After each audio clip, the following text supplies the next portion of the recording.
நாமக்கலில் மருத்துவமனை மீது தாக்குதல் நடத்திய தாவேகா நிர்வாகிக்கு முன்ஜாமீன் மறுக்கப்பட்டிருக்கிறது. அண்மை செய்தியாக பார்த்து வருகிறோம்.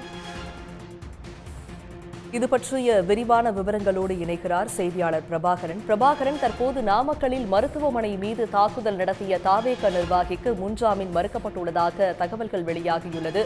அந்த தாவேகா நிர்வாகி யார்? விவரங்களை பதிவு செய்ய.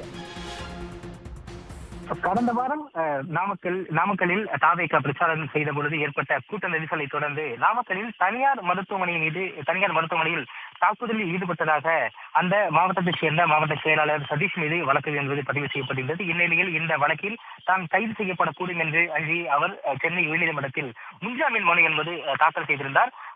அந்த வழக்கு என்பது விடுமுறை கால நீதிபதி செந்தில்குமார் அமர்வில் இன்றைய தினம் விசாரணைக்கு வந்தது. விசாரணையின் பொழுது நீதிபதி பல்வேறு கேள்விகளை முன்வைத்திருந்தார். மிக முக்கியமாக இந்த மனுவில் தான் எந்த குற்றமும் செய்யவில்லை, அரசியல் காரணங்களுக்காக வழக்கில் தன்னை சேர்த்திருப்பதாகவும் சம்பவ இடத்தில் இருந்த ஒரே காரணத்திற்காக தனக்கு எதிராக வழக்கு பதிவு செய்யப்பட்டிருப்பதாக மனுதாரர் தரப்பில் என்பது வாதம் என்பது முன்வைக்கப்பட்டிருந்தது. அதே போல அரசு தரப்பில் ஆஜரான வழக்கறிஞர் அனைத்து விதிகளையும் பூர்த்தி செய்வதாக கூறி அனுமதி பெற்றவர் தான் மனுதாரர். அவரது கட்சியினர் செயல்பாடுகள் 5 லட்சம் ரூபாய் அளவிற்கு சேதம் என்பது ஏற்பட்டிருக்கிறது.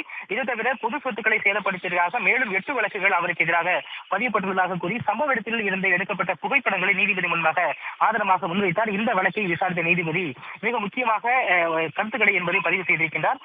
கட்சியுடைய நிர்வாகிகள் அடாவடியான செயல்களில் ஈடுபட்ட நிலையில் தனக்கு எதுவுமே தெரியாது என்று மனுதாரர் கூறுவதை ஏற்றுக்கொள்ள முடியாது என்று நீதிபதி கேட்டிருக்கின்றார். கட்சி நலனை கட்டுப்படுத்த தெரியாதா, பொறுப்புடன் செயல்பட வேண்டாமா என்று சரமாரியாக கேள்விகளை முன்வைத்திருக்கின்றார். அந்த இடத்தில் நீங்கள் ஒரு அன்ரூலிங்காக செயல்பட்டிருக்கிறீர்கள் என்ற ஒரு வார்த்தையை நீதிபதி பயன்படுத்தி இருக்கின்றார். மிக முக்கியமாக அடாவடிகளில் ஈடுபட்டிருக்கக்கூடிய கட்சியினரை ஏன் நீங்கள் வழிநடத்தவில்லை, முறையாக அவர்களுக்கு ஒரு அறிவுறுத்தல்களை வழங்கவில்லை என்று நீதிபதி சரமாரியாக கேள்விகளை எழுப்பி இந்த மனுவை தள்ளுபடி செய்து தற்பொழுது உத்தரவு பிறப்பித்திருக்கின்றார். விவரங்களை வழங்கியமைக்கு நன்றி பிரபாகரன். உடனுக்குடன் செய்திகளை தெரிந்து கொள்ள சன் நியூஸ் பெல் ஐகானை கிளிக் பண்ணுங்க.